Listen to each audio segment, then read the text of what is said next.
Let's take a look at Criteria 5 to 8 a little closer. Criteria 5. Showcase your community's big public events, such as concerts or festivals, that support youth having a major role in the planning or participating. Here's a helpful hint. Ask the questions. How are youth marketed to and specifically engaged in the events? How many youth are involved? Also, include newspaper articles that feature youth active at these events. Now on to Criteria 6. What are the ways your community recognizes the accomplishments of youth? Maybe it's through awards, scholarships, and formal announcements. Keep this helpful hint in mind. Look beyond the usual suspects. Groups like cadets and bowling leagues have some great recognition events.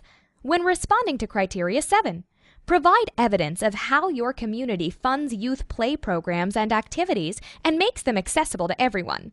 Helpful hint to consider.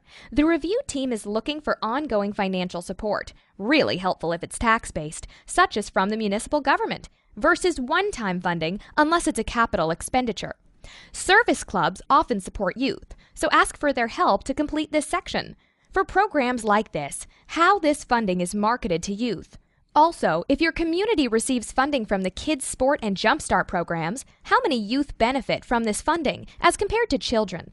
Lastly, Criteria 8 is asking how your community's programs and services are supporting the skills, talents, and potential that youth have.